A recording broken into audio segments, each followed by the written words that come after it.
Hello student, मैं पूनम श्रीवास्तव, रचना शिक्षण प्रशिक्षण केंद्र जौनपुर से।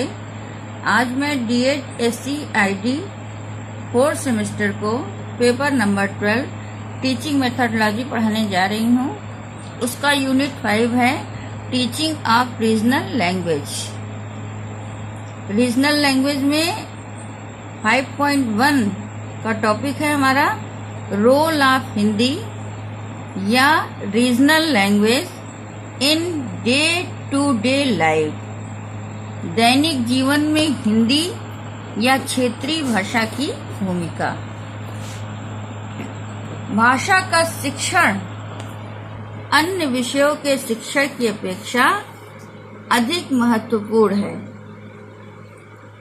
क्योंकि भाषा से न केवल विषयगत तथ्यों की ही जानकारी प्राप्त होती है, अपितु इसके माध्यम से हमारा संवेगात्मक विकास होता है, व्यक्तित्व निखरता है, स्वस्थ अभिरुचियां और अभिवृत्तियां जन्म लेती हैं तथा पनपती हैं।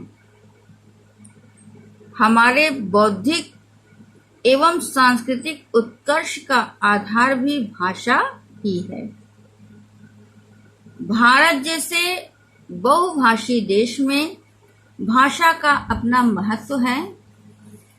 अलग अलग क्षेत्र में बहुत सारी अलग अलग भाषाओं का प्रयोग किया जाता है, जैसे बंगला, उड़िया, पंजाबी, सिंधी, तमिल, तेलुगु, मलयालम इत्यादि। अलग अलग क्षेत्र की अलग अलग भाषा है। उत्तर भारत में हिंदी भाषा का प्रचलन है। हिंदी भाषा को राजभाषा का भी दर्जा प्राप्त है।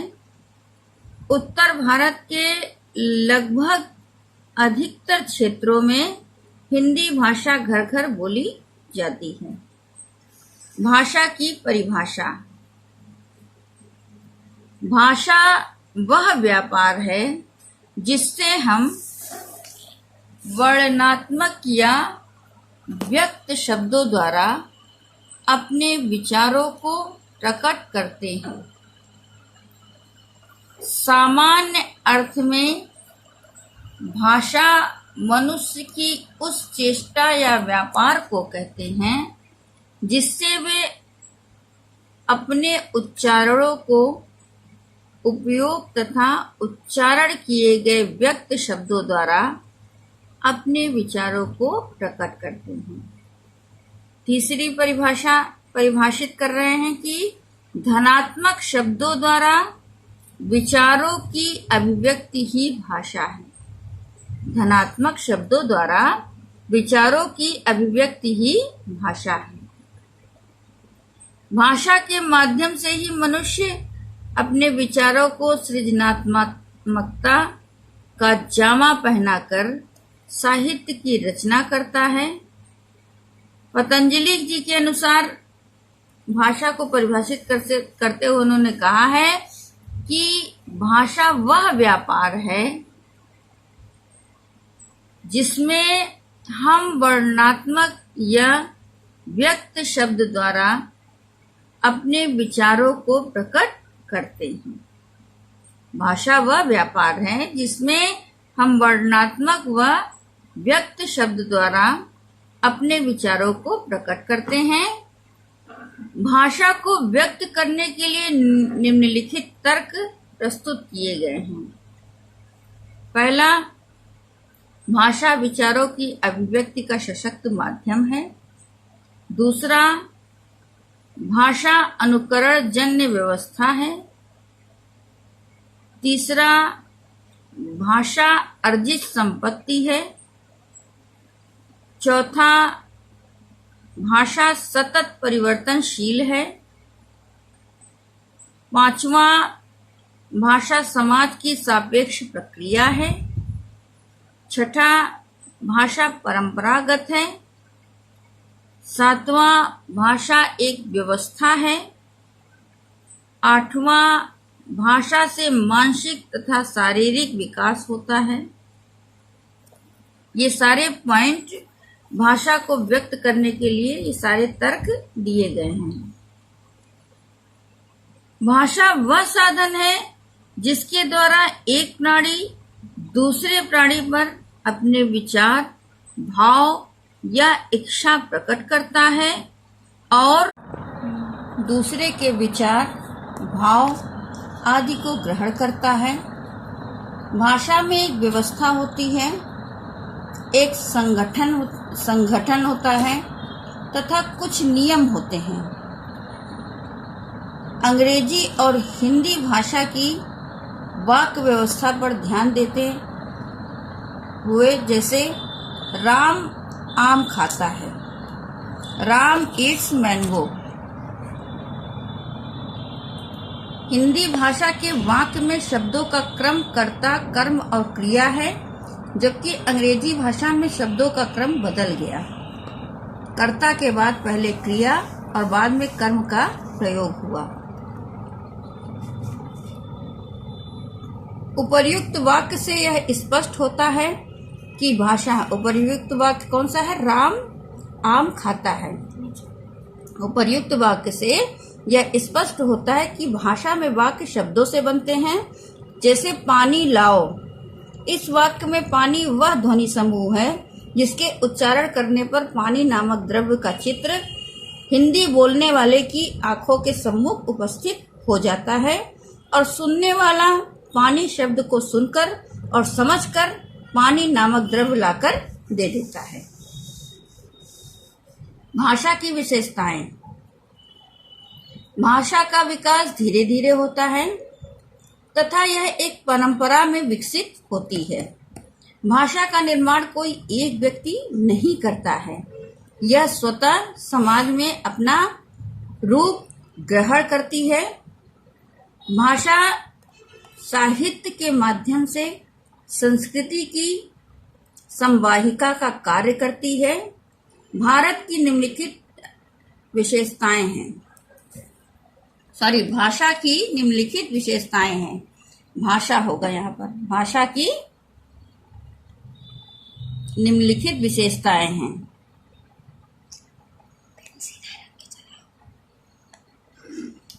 पहला परंपरागत, दूसरा अर्जित संपत्ति, तीसरा अनुकरण जन्य प्रक्रिया, चौथा सतत परिवर्तनशील प्रक्रिया, पांचवा समाज सापेक्ष प्रक्रिया, छठा भाषा का कोई अंतिम रूप नहीं, सातवां भाषा का मानक रूप। पहला परंपरागत। भाषा परंपरा से चली आ रही है। भाषा एक दिन में नहीं बनती है। भाषा का अस्तित्व तो समाज और परंपरा से ही संभव है। अर्जित संपत्ति है दूसरा। भाषा कोई पैतृक संपत्ति नहीं बल्कि अर्जित संपत्ति है और जिस तरह के वातावरण में बच्चा पलता बड़ा होता है उसी प्रकार की भाषा बोलने लगता है। तीसरा अनुकरण जन्य प्रक्रिया। परिवार, समाज तथा वातावरण में रहकर बच्चा बहुत से शब्द अनुकरण से ही सीख लेता है। परिवार हो, चाहे समाज हो, चाहे उसका वातावरण हो, जिस वातावरण में बच्चा रहता है उस वातावरण में रहकर बच्चा बहुत से शब्द अनुकरण से ही सीख लेता है, भले ही उसका स्पष्ट अर्थ बच्चे को ज्ञात ना हो। लेकिन फिर भी अगर बड़े बोलते हैं तो उनका अनुकरण करके बच्चा वो शब्द का प्रयोग करता है और कभी कभी वो शब्द सही भी हो जाते हैं उस वाक्य के साथ और कभी कभी बच्चे को समझाना पड़ता है। तो इस प्रकार से वो अनुकरण की प्रक्रिया सीखता है। चौथा है सतत परिवर्तनशील प्रक्रिया।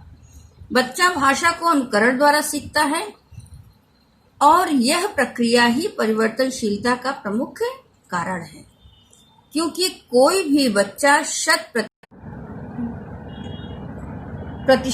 अनुकरण नहीं कर सकता। सामाजिक तथा सांस्कृतिक परिवर्तनों के कारण एवं भौगोलिक परिवर्तनों के कारण भी भाषा में धीरे धीरे परिवर्तन आते रहते हैं। नेक्स्ट है समाज सापेक्ष प्रक्रिया। बच्चा समाज से ही भाषा सीखता है, समाज में व्यवहार करने से ही उसकी भाषा विकसित होती है। भाषा के द्वारा ही बच्चे के सामाजिक व्यक्तित्व का विकास होता है। भाषा के द्वारा ही बच्चे के सामाजिक व्यक्तित्व का विकास होता है। सामाजिक स्तर पर विचारों के विनिमय में, विचारों के आदान प्रदान में या विनिमय में बच्चा जितना कुशल होता है उसमें उतनी ही सामाजिक दक्षता बढ़ती है। नेक्स्ट है, भाषा का कोई अंतिम रूप नहीं। भाषा का कोई अंतिम रूप नहीं हो सकता। यह नदी के जल के समान प्रवाहमय है। बोलचाल की भाषा कभी यथावत नहीं रह सकती। भाषा के व्यक्ति के रूप और प्रक्रम बदलते रहते हैं। जीवित भाषा की यही पहचान है। भाषा की अभिव्यक्ति के जब रूप और प्रक्रम बदलते हैं तो इसके मतलब भाषा में जीवंत है और जीवित भाषा की यही पहचान है। भाषा का मानक रूप निरंतर परिवर्तनशील होते हुए भी प्रत्येक भाषा का एक मानक रूप होता है। भाषा शिक्षक को सदैव शिक्षार्थियों का ध्यान भाषा के इस मानक रूप की ओर आकृष्ट करना चाहिए। भाषा शिक्षक को हमेशा या सदैव शिक्षार्थियों का ध्यान भाषा के इस मानक रूप की ओर आकृष्ट करना चाहिए। अन्यथा भाषा में इतनी अधिक विकृतियां आ सकती हैं कि उसको समझना ही असंभव हो जाएगा। लिपि की दृष्टि से भी टंकण की सुविधा को देखते हुए भारत सरकार के हिंदी निदेशालय ने हिंदी भाषा की वर्णमाला का मानक रूप विकसित। भाषा का महत्व। भाषा मानव जीवन का ऐसा अभिन्न अंग है जिसके बिना व्यक्ति संसार में किसी व्यवहार की कल्पना भी नहीं कर सकते। भाषा ऐसी अमूल्य निधि है जिसके वरदान से मनुष्य सभ्यता और संस्कृति की सीढ़ियों पर बढ़ता हुआ वर्तमान में अनेक प्रकार की उन्नति करने में समर्थ हुआ है। मैक्स मुलर महोदय के अनुसार भाषा यदि प्रकृति की देन है तो निसंदेह यह प्रकृति की अंतिम और सर्वश्रेष्ठ रचना है जिसे प्रकृति ने केवल मनुष्य के लिए ही सुरक्षित रखा था। वैज्ञानिकों के अनुसार मनुष्य की शारीरिक और मानसिक रचना इस प्रकार की है कि वह विभिन्न प्रकार की ध्वनियां उत्पन्न करने में समर्थ है। इसी कारण वह बाह्य वातावरण और परिस्थितियों की उत्तेजना से विभिन्न वस्तुओं के लिए प्रतीकात्मक शब्दों को उत्पन्न करने में समर्थ हो सका। इसी प्रकार धीरे धीरे भाषा का विकास और महत्व बढ़ता गया। भाषा के इसी वरदान के कारण मनुष्य सामाजिक रचना कर सका।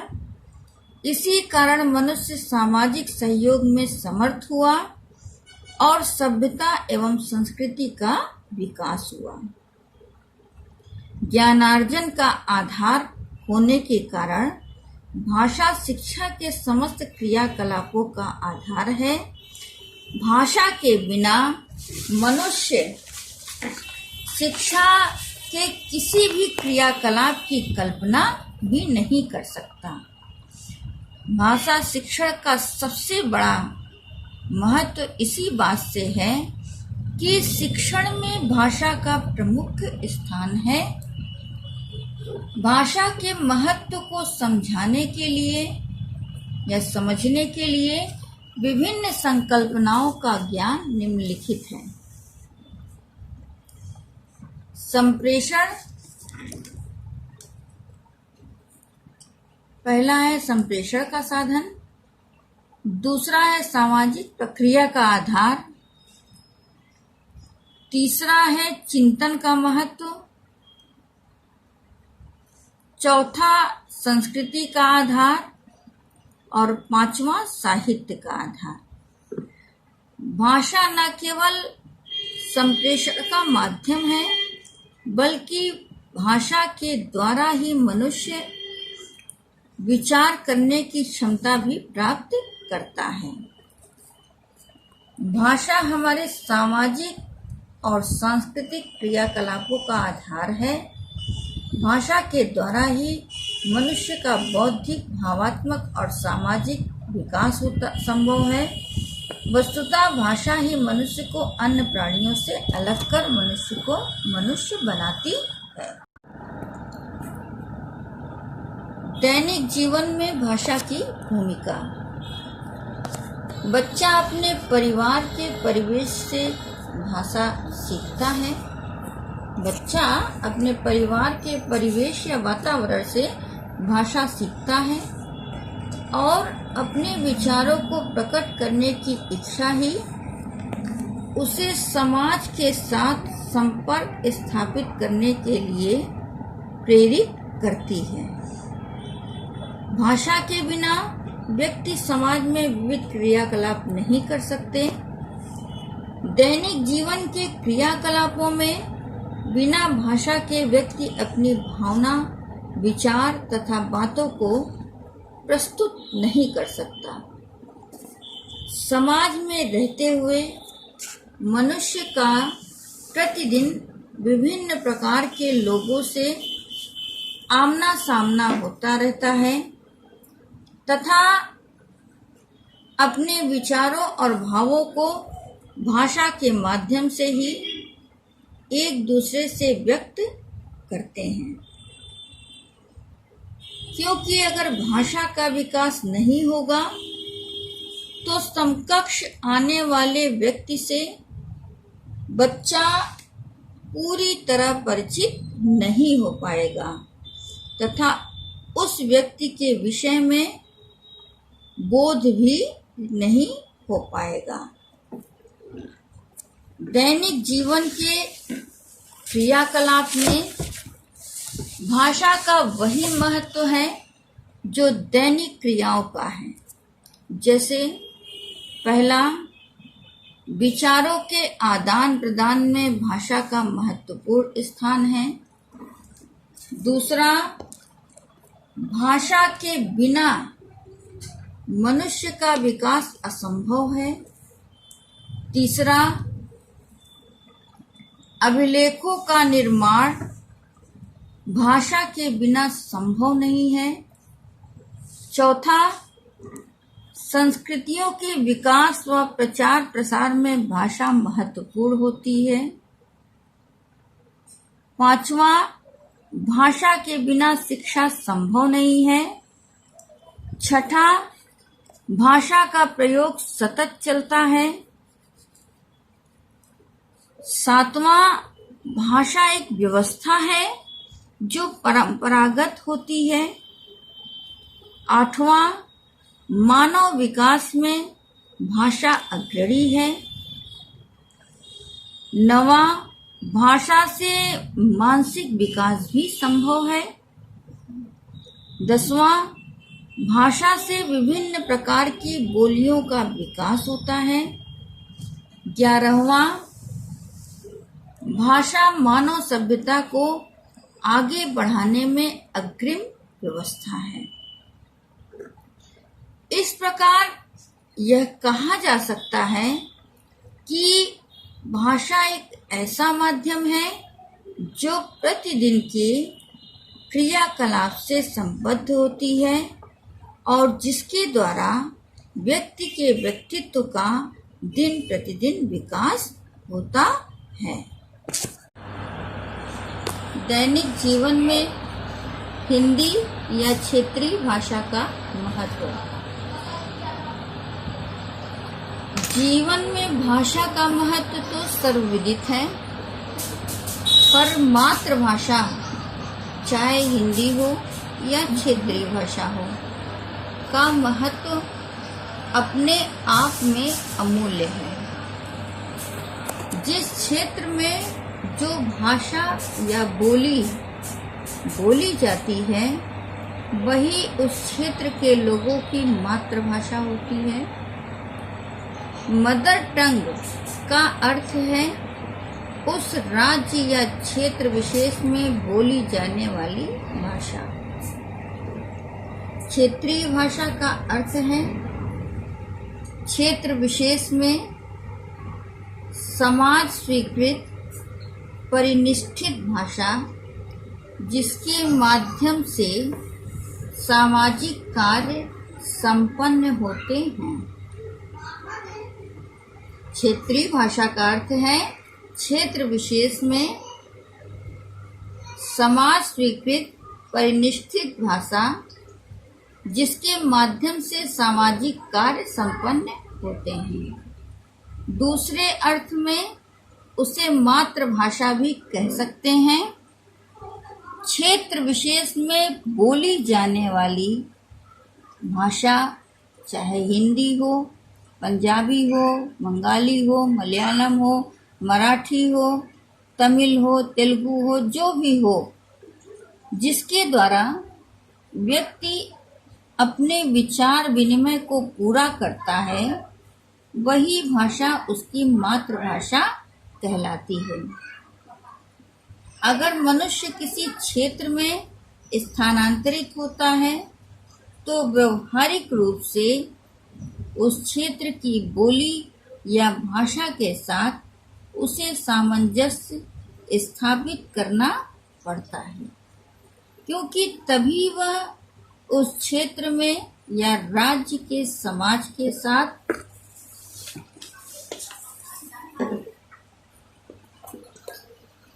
विचारों या भावों का आदान प्रदान कर सकता है।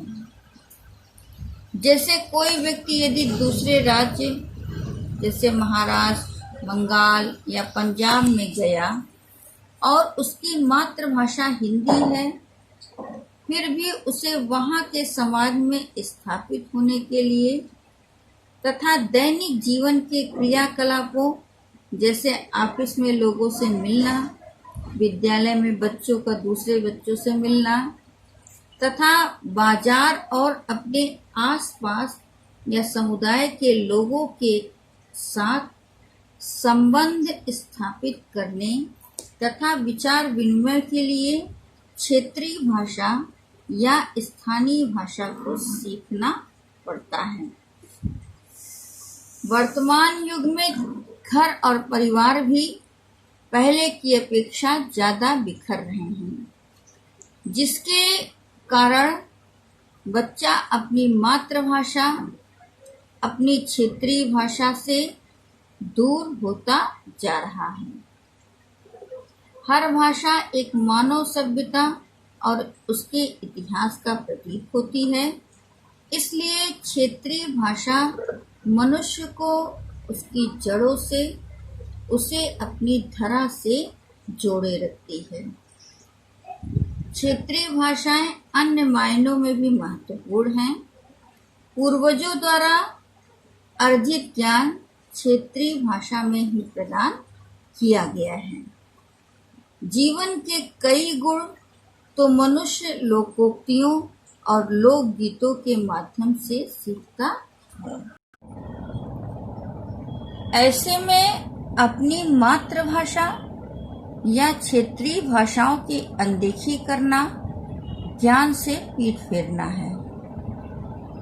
मातृभाषा या क्षेत्रीय भाषा जीवन के समस्त क्रियाकलापों के संचार की भाषा है। चाहे हिंदी भाषी हो, चाहे मराठी भाषी हो, चाहे बंगाली भाषी हो या किसी भी क्षेत्र का भाषी हो, जीवन के समस्त क्रियाकलापों के संचार की भाषा मातृभाषा या क्षेत्रीय भाषा है। आज के भौतिकवादी युग में धीरे धीरे मनुष्य क्षेत्रीय भाषा को भूलता जा रहा है, किंतु मनुष्य को यहाँ ध्यान देना होगा या संभलना होगा ताकि आने वाली पीढ़ियों का लगाव मातृभाषा या क्षेत्रीय भाषा से बन सके, क्योंकि अगर हम अपनी क्षेत्रीय भाषा और मातृभाषा को भुलाते रहेंगे तो आने वाली पीढ़ियां ये नहीं समझ पाएंगी कि हमारे देश में किस प्रकार से विविधता में एकता है और विभिन्न क्षेत्रों में विभिन्न प्रकार की भाषाएं बोली जाती हैं। हिंदी भाषा के शिक्षक या क्षेत्रीय भाषा के शिक्षक को शिक्षार्थियों को अपनी मातृभाषा मदर टंग से परिचित कराना चाहिए, या समय समय पर बच्चे को यह भी बोध कराते रहना चाहिए कि बच्चे के क्षेत्र विशेष की भाषा क्या है। भारत सरकार द्वारा प्रत्येक राज्य की अपनी क्षेत्रीय भाषा को ही प्रथम भाषा के रूप में मान्यता दी गई है। तो अभी आपको मैंने ये मेरा आज का टॉपिक यहाँ पर खत्म होता है। मैंने आपको पढ़ाया भाषा शिक्षण के विषय में बताया, दैनिक जीवन में हिंदी या क्षेत्रीय भाषा की भूमिका, भाषा किसे कहते हैं, भाषा की परिभाषा क्या है, भाषा का महत्व क्या है, भाषा की विशेषताएं क्या है, दैनिक जीवन में भाषा का महत्व क्या है, और दैनिक जीवन में हिंदी या क्षेत्रीय भाषा की भूमिका क्या है।